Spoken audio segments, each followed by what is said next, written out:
In today's world, we are increasingly dependent on technology.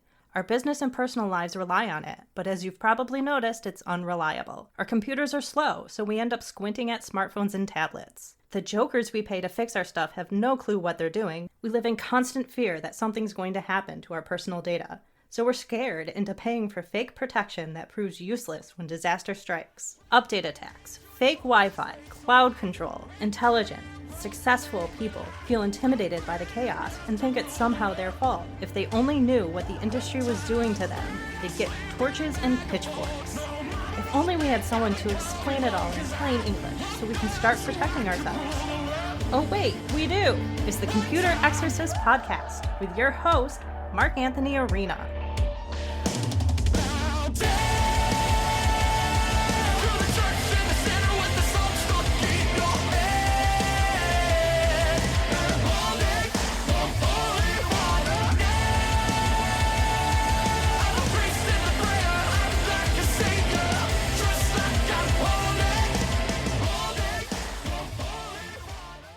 From the Wallace Memorial microphone in my home office, and I'm so glad to be back in the hills of Western New York. This is the Computer Exorcist Podcast. Mark Anthony Arena here. So glad you have joined me today. It's the end of January 2026, and we are still catching up on these articles with blazing speed. We're lifting the plow, and we are skimming them and grazing them and getting through them really quickly. So here we go. Let's get into some articles today. And our first one is Rebellion of the Hackable Animals. And this is a Wall Street Journal article sent in by listener Matt. And it is a graduation address that Yuval Noah Harari gave. I'm not always in agreement with Harari, but he brings up a lot of amazing points that nobody is bringing up, right? What happens, as you all know, it's what I call the one-way street, where jokers come up with dumb ideas to monitor and control us and to foist worse and worse and worse technology on us, and people just nod their heads and go, oh, okay, and then some guy, against his will, foists all this stuff on us at a big box store just to make a couple of pennies of quota. So it's the least efficient system possible, where nobody's happy and people are just foisting ideas of a handful of jokers onto us, and that's it. So anyway, he brings up a lot of really good points, and let's see what he says. Defending freedom will be even more urgent once government can use technology to look into our innermost feelings. Throughout history, parents knew their children well, and lovers could sometimes peer into each other's hearts, but the knowledge gathered by priests and merchants and tyrants always remained only skin deep. And he talks about an instance where some group of people were clapping for Stalin, and they were all nervous because they didn't want to be the first one to stop clapping, so they kept going for 11 minutes, and finally the first guy who stopped clapping was imprisoned. So Stalin could force people to smile and clap, but he couldn't know how they actually felt. To hack human beings, you need a lot of biological knowledge, data, and computing power, and Stalin didn't have enough of these. But 21st century Stalins, and there are already quite a few candidates for this job, might have everything it takes. They can learn something from all of your web behavior about your political views and your artistic tastes and even your personality. But now we are entering the era of biometric surveillance, which goes under our skin and into our bodies. This will enable governments and corporations to know what you actually feel as you read these lines. Are you afraid, angry, or doubtful?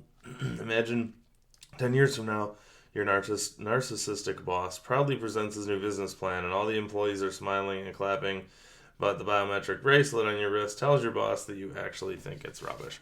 And that's wild because they're not even talking about, if you remember a couple years ago, I talked about the first social network of brains where they could hook people's brains together and actually transmit their thoughts to each other. So I bet you anything in the next year or two, Apple and Google are going to foist that on society, and people will just smile and nod and say, oh, okay, I was told that this is the latest and greatest. I was told I had to do this. And the joker at the big box store tells you you have to adopt this. And then all of a sudden Apple and Google are recording our thoughts, right? That's coming next. But in the meantime, they don't even need that right away because people are spilling their hearts out to these AI chatbots, and not to mention the AI boyfriends and girlfriends. I hate to tell you this, folks. I'm going to reveal this in my forthcoming book, but we are already at the point where worldwide there are over 200 million people who have been duped into an AI boyfriend or girlfriend. It's just a chat bot that talks to you and spits your feelings back at you. But people are falling for this, and they're actually making it their boyfriend or girlfriend, which is insane. Anyway, how to live in a world where human beings can be hacked, how to protect democracy and the very meaning of human life when a computer algorithm could know us better than our mothers do. That's the most complicated challenge your generation faces. And I don't know if I told you all this, but in my next book, I also have a whole section called The New Soviets. And it talks about how the original Soviets didn't have the computing power necessary to do this, so they would just have neighbors who would eavesdrop and then turn you in, right?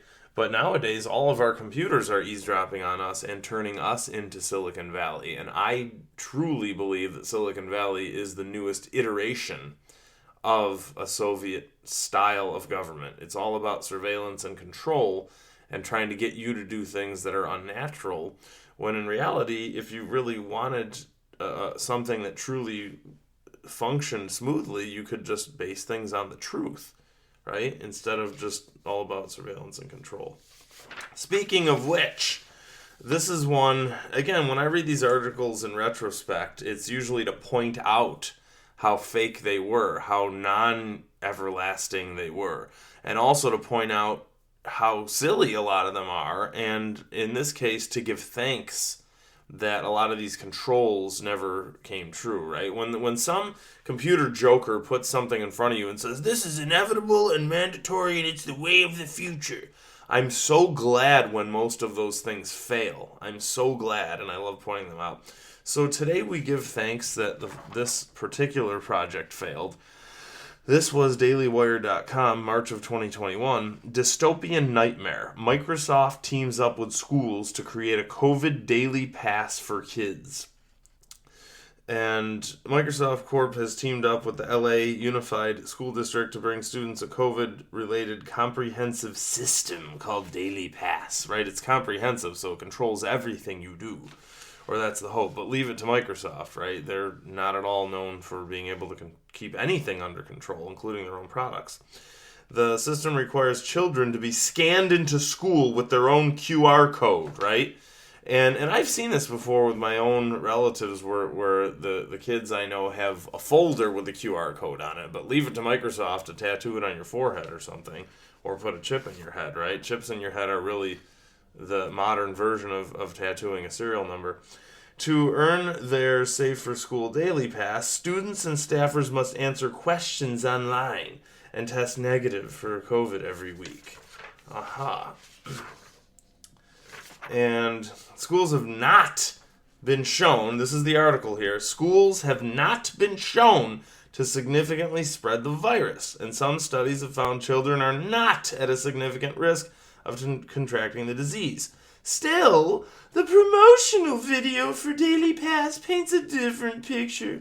A scared child is only put at ease when she fills out her Daily Pass information and gets her unique barcode and stays 6 feet away from her peers and is scanned into school. And the kid says, Mom, I'm scared about going back to school. I don't want to get you sick. And after she's scanned into school, the girl says, I have to admit I was scared at first, but then I felt so safe.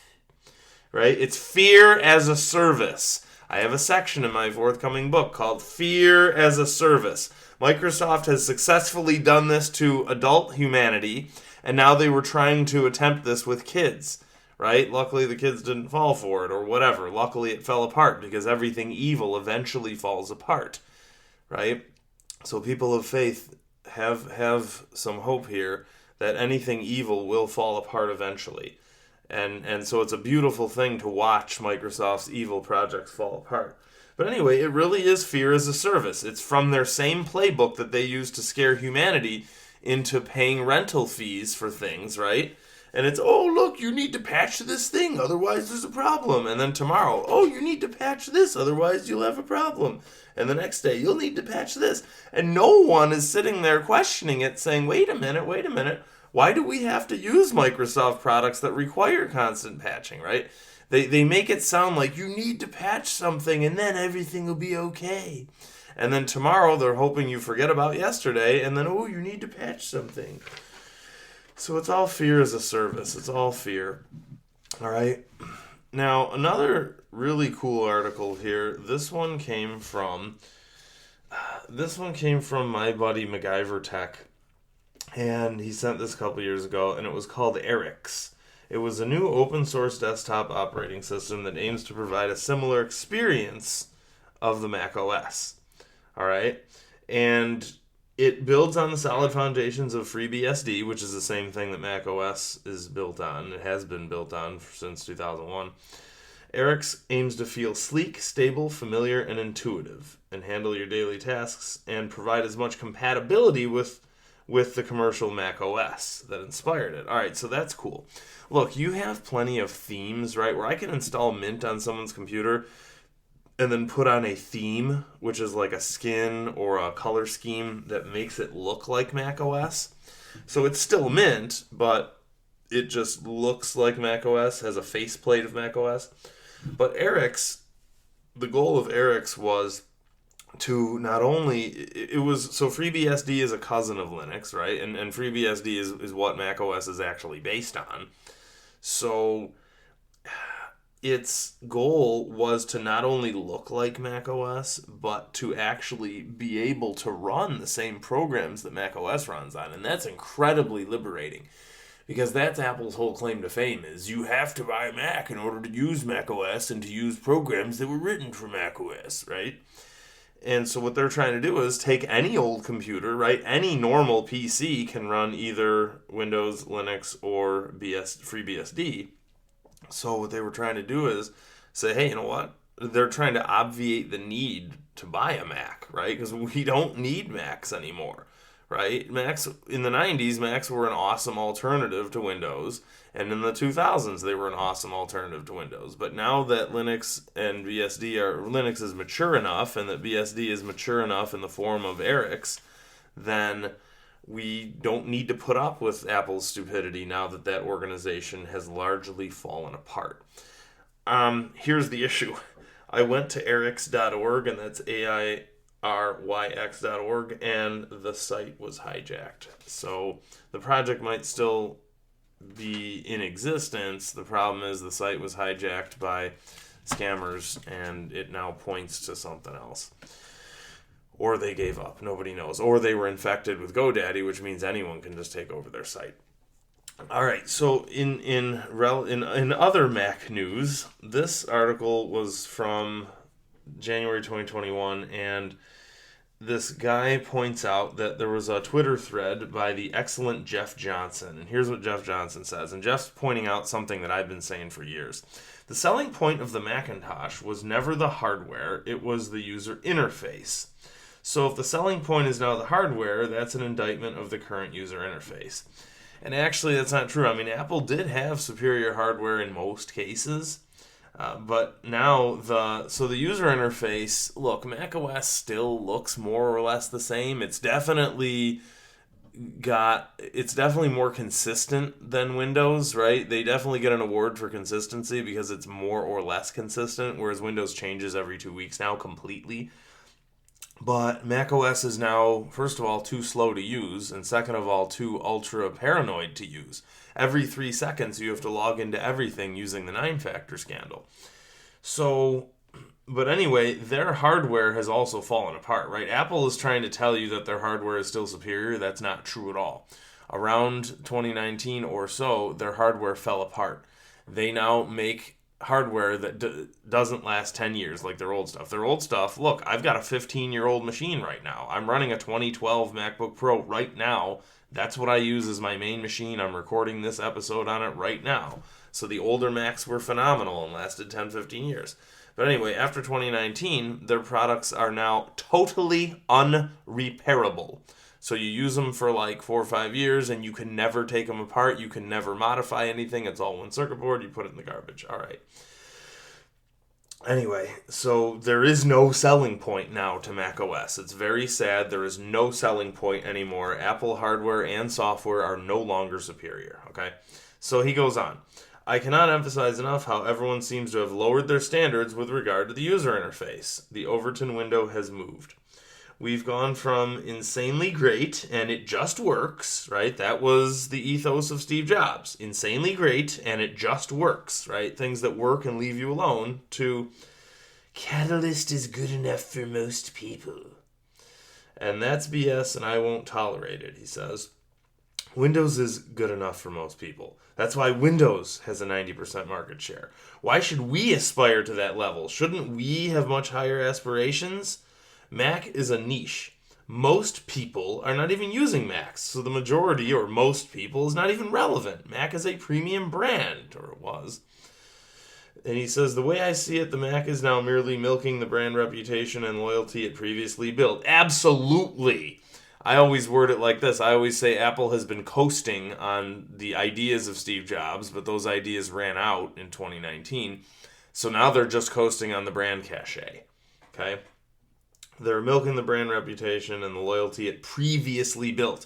I have to break it to my Mac users all the time. Hey, Mr. or Mrs. Mac user, I know you've been using this since 1984, but it's not the same Apple you're used to. I had a lady the other day, and she called me up, really intelligent lady, and had a blast. She's a really fascinating lady, and I said, look, I hate to break it to you. I know you just bought this new Mac, but it is not going to be the same. It is pure torment and nothing more.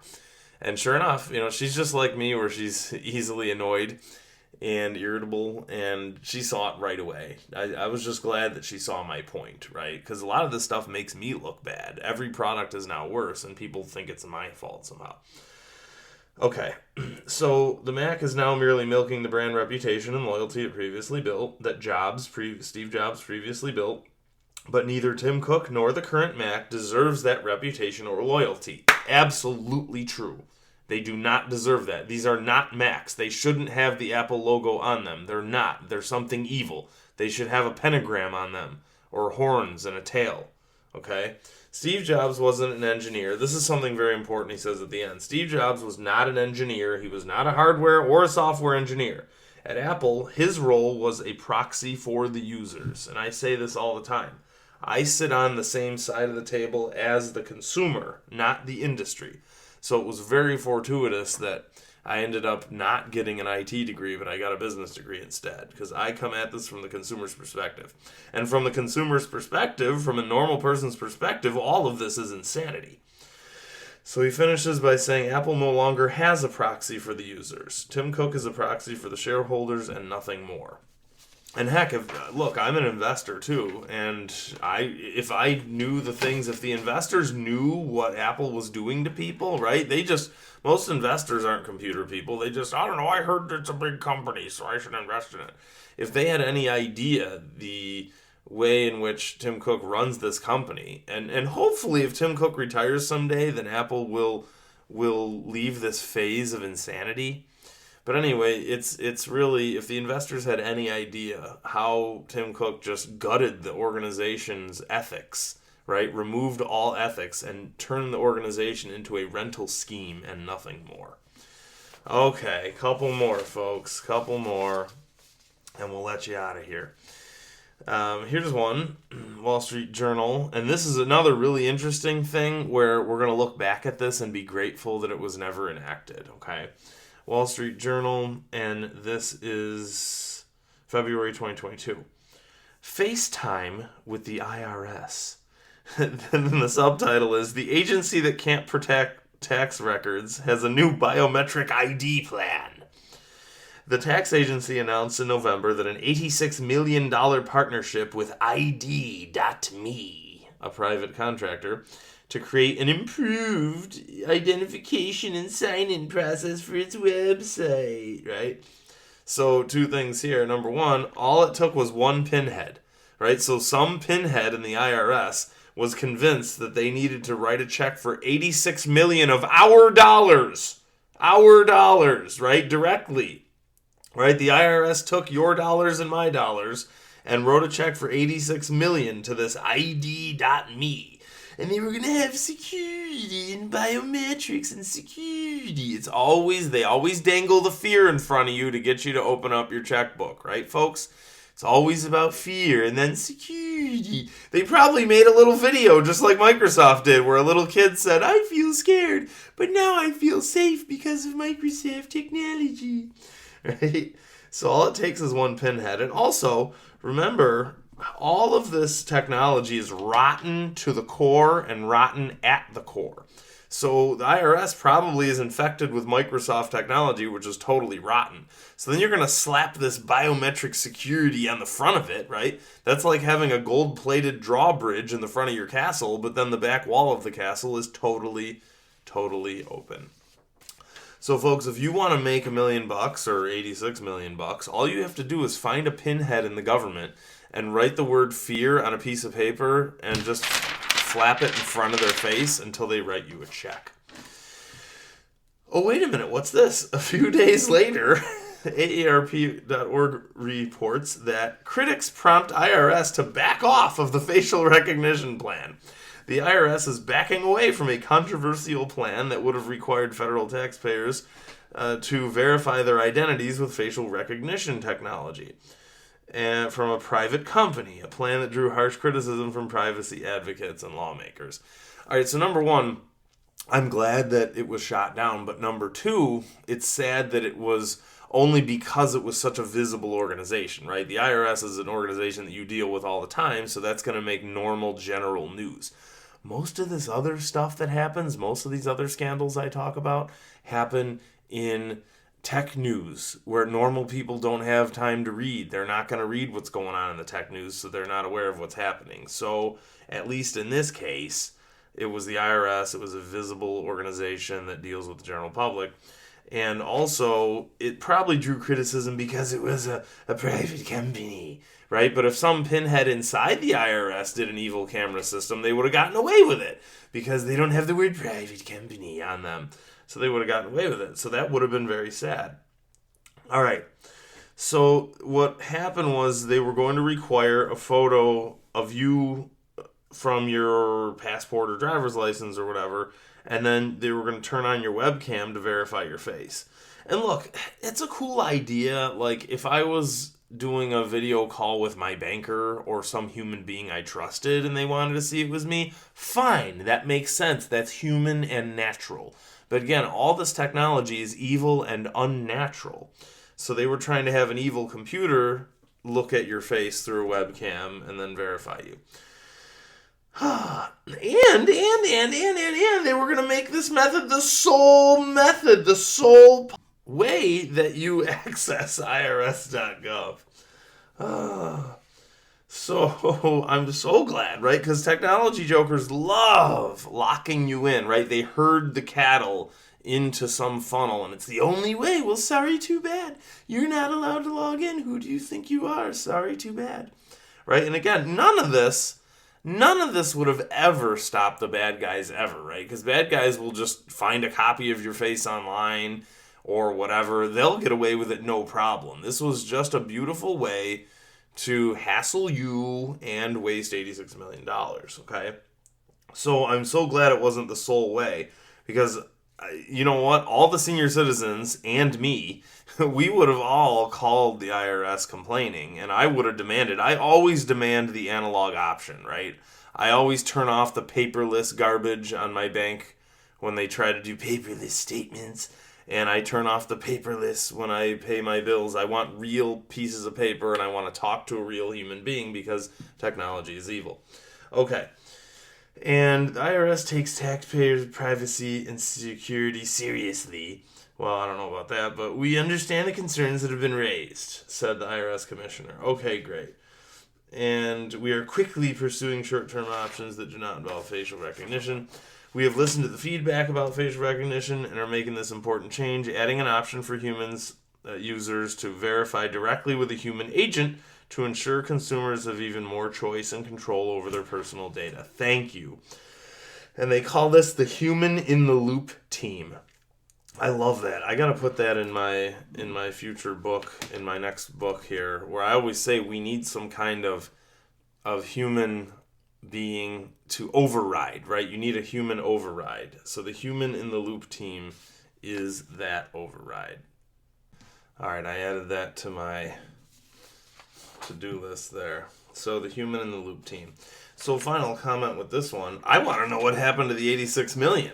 Hopefully they refunded that money to the American people and didn't just run off with it. Well, hey, whatever, you put down a deposit, you signed the contract, so I guess we're going to run off with it. All right. Let's see here. Actually, I got another sort of related one here.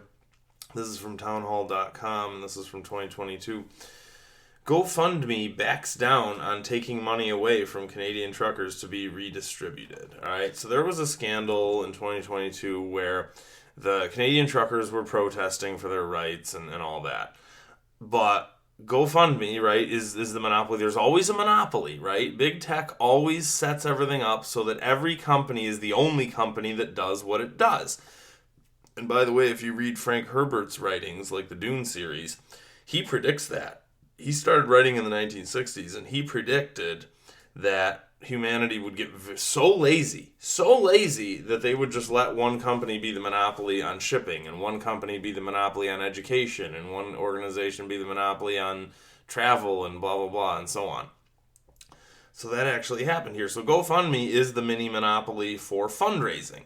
So the Canadian truckers wanted to raise money. Somebody started a GoFundMe, right? And you hear that all the time, right? Someone needs health bills that need to be paid, so they start a GoFundMe, right?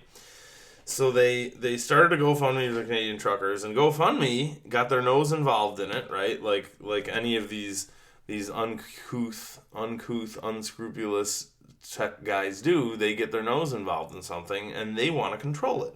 So they actually took the money and tried to redistribute it to charities of their choice. What? Where's the objectivity? Look, and again, nothing about politics here. This could have happened to anyone, right? This can happen to anyone. Big tech strikes all of us with equal vigor. So here's the news update on this. They said, after threats of investigation from Florida over failure to automatically refund donations to those who donated to Canadian truckers, GoFundMe has decided to reverse course. All right, so the crowdfunding site was initially giving some refunds. Otherwise, it was going to redistribute the donations to other charities, right? Hello, why wouldn't you just give the people a refund? Why would anyone, that destroys your own brand reputation if you say, hey, we're GoFundMe, and you should trust us with your donations, right? And oh, by the way, if we don't like something, we're just going to take your donation money and send it to a charity we think is worthy, right? That's nuts, right? It's proof that big tech always has its own hidden agenda, right? So as always, and I say this in my book many times, always look for small alternatives. Always look for less abusive alternatives to the main monopoly. They're out there, right? They're faint, but they're out there, right? I switched to Mercari, for example, instead of using eBay. I loved eBay. I've been a member of eBay since the late 90s. But they are so horribly brutal to their sellers that I left them and I buy things from Mercari right now. And it's tough, right? Because it's a chicken and egg game. We got to have enough sellers, got to have enough buyers. But a lot of people are just listing their items on eBay and Mercari. So that's cool. So that solves the issue of the buyers showing up to the table. So it's just up to us to start using Mercari. And same thing, years ago, I stopped using Amazon. Yeah, it was convenient and it was a quality service, Amazon, but I try not to support them because they're a large abusive monopoly. So I have switched away from Amazon and I now use things like B&H in Manhattan. They have phenomenal customer service. They have real human beings. And Newegg, I use them, and a lot of stuff, Mercari as well. All right, couple more here. You know what? We're just going to do one more, and then I'll let you go. How's that? This is fan mail from Barb and Nels, and they are some of my longest-term clients. Even like 9 years before I started doing this for a living, I started cleaning their computers, right? They're friends of friends, and I've known them since 2001. So they emailed me and said, "Good morning, we've been experiencing frequent loss of internet. We called Spectrum and their tech said we have a Belkin router, so shame on you. And it's not their router. So they want us to get their router. And if we get their router, it's $5 a month. And the bill is already expensive. And we recently changed to everything with them. So our internet and our phone and everything. The tech said we need to optimize the router to get maximum Wi-Fi internet. Optimize the router. In other words, replace the router with their evil garbage router. And I hope I have the terms correct. Is there something you can do so the internet doesn't quit on us so often? Thanks for your help and hope we are still your customers. Love, Barb and Nels." Yeah, so listen, guys, and I certainly emailed them back right away about that, but and it's not just Spectrum, it's every internet provider is now attacking their clients with a fake router. I have coined the term fake router, just like fake news and fake whatever else, just to make it easy to understand. They're attacking people with a router that is subpar quality. It's horrible quality, and it never works right, and it costs you money every month. So in reality, what actually happened was they had a router that was probably 10, 15 years old, right? And I love longevity, right? So I just showed up, and I said, "No, there's nothing wrong with your Spectrum. You don't need their evil optimized fake router. You just need another router." It was just a simple issue. It was our router. It was a router I sold to them, and it was old, fine. It was 10, 15 years old. So I put a fresh new router in, and they were perfect, and they didn't need to waste money renting a piece of garbage router. So, I hope you loved it. Next time we'll come back and blaze through more articles. My name is Mark Anthony Arena, and stay tuned for my forthcoming book. I believe it will be called Don't Be Taken by Silicon Valley. You can buy a preview edition of my book right here, right now, if you go to my website, which is thecomputerexorcist.com, and click on infotainment and then books. And you can order a paper copy of my first book, or you can order the PDF preview of my forthcoming book, and you can read it as a PDF right now. You can plug in a real USB cord to your ebook reader and copy it to your ebook reader, or just read it on your computer. And there you go. Hope you had a great time today, and we'll talk to you next week.